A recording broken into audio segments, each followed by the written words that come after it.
Hi guys, the Liberal Conservative here, back again with another video. Every time I open YouTube or X lately, I keep seeing the same name pop up in conservative spaces again and again. Nick Shirley. And I don't know if it's just me, but it feels like he kind of just appeared. He's just suddenly everywhere in conservative media spaces. Like, not in a normal, creator is naturally growing way. It's starting to turn into something more like, wait, who is this guy? And why is he suddenly everywhere? There's something about him that seems industry planty and performative to me. Like, there's someone behind his scenes pulling the strings. That's just something I have noticed, right? And I feel like there's just something off about him, and I can't quite point my finger to it yet. I just feel like he is presenting himself as someone he's not. If you don't know who Nick Shirley is, he is this young content creator who does these commentary style street level videos. A lot of his content focuses on going into intense environments like different countries, different subcultures, and basically filming what he experiences on the ground. And honestly, some of the stuff he covers is intense. But what is interesting isn't just his content, it's how fast he's been pulled into political internet spaces lately. Recently, his name has been showing up a lot more in political internet spaces, especially in the right-wing and conservative media circles. Not slowly either. It feels like a jump. Like, I'm talking appearances, interviews, clips circulating everywhere. 1 minute, he's just another creator doing travel, investigative style content. And then suddenly, he's being featured, interviewed, and circulated in spaces like Turning Point USA circles, appearing on shows like the PBD Podcast, Patrick Bet-David, and getting pushed into conversations alongside much bigger political influencers. And I'm not even saying that like it's suspicious by default. It just feels fast. That's the word I keep coming back to, fast. And that's where the curiosity starts. That's where people like me start paying attention. Because online, I don't just consume content anymore. I don't know about you, but I don't just consume content anymore. I don't just look at who someone is anymore. I track patterns. I look at how this person got here and why they are being constantly shoved in my face.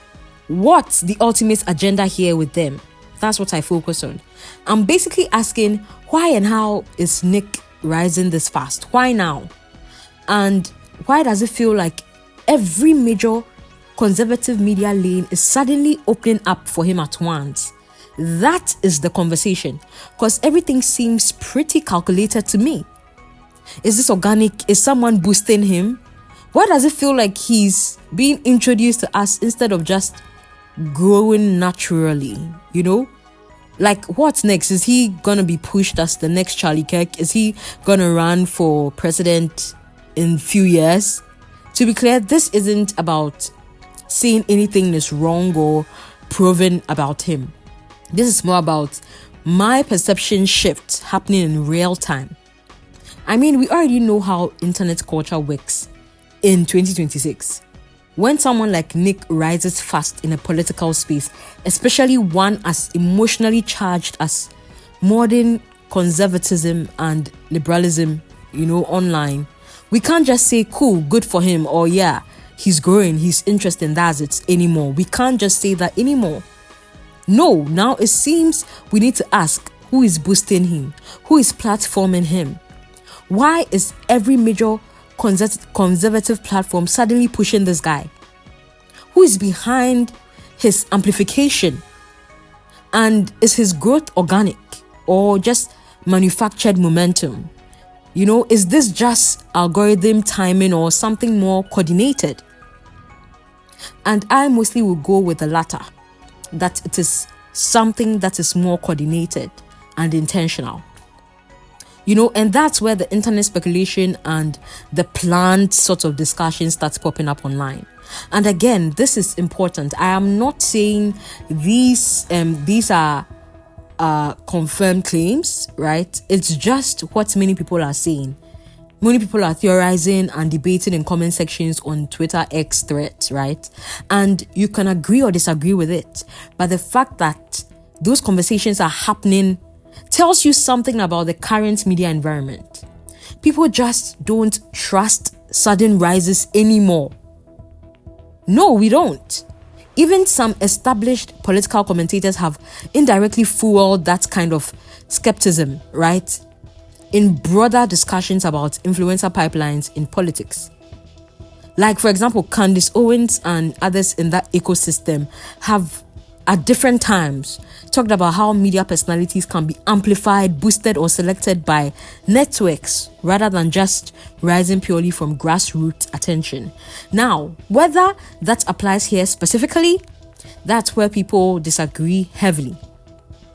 But the idea itself that political media sometimes builds personalities isn't new, and Candace Owens directly called Nick out recently for this same reason.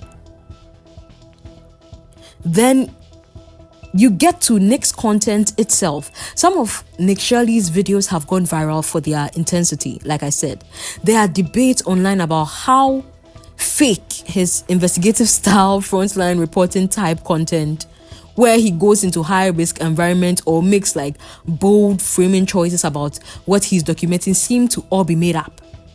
For instance, Nick claims he infiltrated a heavily dangerous criminal gang hotspot in Brazil, and he documented it. This is on his YouTube channel as I speak.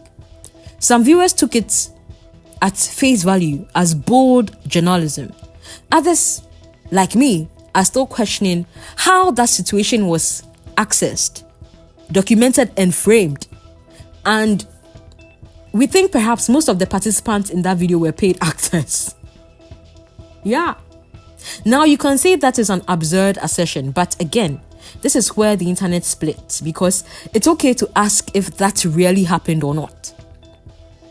Critics like me are not necessarily accusing him of anything outright, but we are just questioning the framing and narrative construction around his documentaries. Online reactions to Nick have basically turned into two completely different worlds. On one side, you've got supporters who see him as exactly what modern media needs. A young creator willing to go into uncomfortable spaces, show things mainstream media won't show, and speak directly to audiences without institutional filters. To them, he's refreshing, he's raw, he's not polished, and that's the appeal. But on the other hand, you've got critics like me, yes, I'm one of them, who look at the same rise and we're more skeptical. We are not necessarily saying Nick's stunts are fake, but we do realize his sudden push and rise feels unusually fast.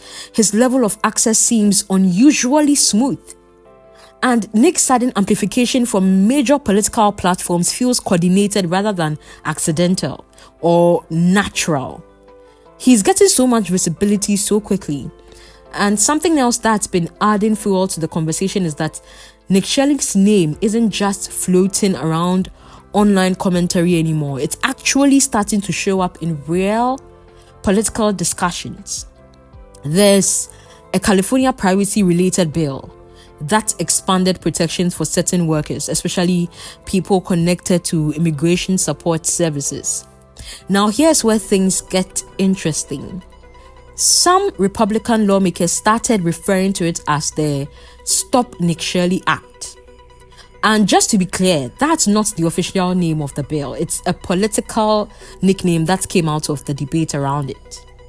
But the reason it's caught attention online is because critics of the bill argued it could potentially make it harder for independent or investigative style creators like Nick, people who film and report on public institutions or alleged fraud, to operate within legal pushback. We know that Nick put out a documentary about the Minnesota fraud daycares, right? Fraudulent daycares. So I'm thinking that is what this stems from. And supporters of that bill say it has nothing to do with Nick Shirley specifically, and that it's actually about protecting people from doxing and harassment in sensitive jobs.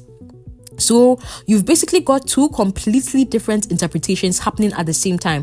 One side sees it as a privacy and safety measure, and the other side sees it as part of a wider conversation about restricting citizen journalism and online investigators.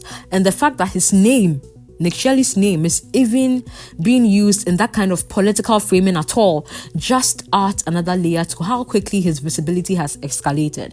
Stepping back from Nick Shirley specifically for a second, this is kind of a bigger internet problem, right? We're in an era where political media is basically entertainment now. And entertainment rewards a few things. It rewards speed, shock value, strong narratives, and shareability. So if someone fits that mold, even unintentionally, they can rise incredibly fast, faster than traditional journalists ever could, faster than old media personalities used to, sometimes faster than people can even understand what's happening. So yeah, political media right now rewards personality, not necessarily depth, not necessarily credentials, not necessarily the truth, just personality, momentum, and shareable content. I'm imagining that when those three things line up, someone can go from unknown overnight to everywhere in what feels like a blink of an eye. And that creates a weird trust gap because audiences are smarter now, and I'll say that we are more aware than ever of how media ecosystems work, but also we are more skeptical than ever. So even when someone is just doing their thing, the internet starts reverse engineering their success, trying to figure out, was this organic? Was this boosted? Is there a machine behind this person or that person? Or is this just what virality looks like now in this current ecosystem of media? Everything moves so fast. It moves so fast now that it's hard to actually track what is organic and what isn't. So people start filling in the gaps themselves, sometimes with good questions, sometimes with theories that go way too far, I will admit. And I think that's really what this whole Nick Shirley conversation represents. Not necessarily him specifically, but the way we react when someone rises quickly in a political space. Why does modern internet fame in political spaces always trigger this level of suspicion now? We don't just watch it happen anymore. We investigate it in real time. Now, is Nick Shirley legitimate or not? Well, that's not something I'm going to pretend I can answer from the outside looking in. Because whether you like him, dislike him, or just don't care at all, the pattern is what people are reacting to. His rapid visibility, the major platform appearances, high engagement across political spaces, and immediate debate about authenticity. That combination always gets people talking. It's almost predictable at this point. There have even been rumors that he boosts his YouTube numbers. So I want to end this with a genuine question. Do you think this is just how modern media works now? Like where creators can explode in visibility overnight because the algorithm and political ecosystems reward them? Where people can blow up overnight and immediately get pulled into bigger political spaces? Or do you think there's something deeper going on with how certain voices get elevated so quickly in these spaces? And audiences are right to be skeptical when someone rises this fast. Let me know what you think in the comments, and as always, keep it respectful. I do read a lot of those comments, and I'm actually curious how people see this one. If you enjoyed my commentary, drop a like on the video and share it so more people can join the discussion. Also, subscribe to the channel so you don't miss out on my videos. I will see you guys in the next one.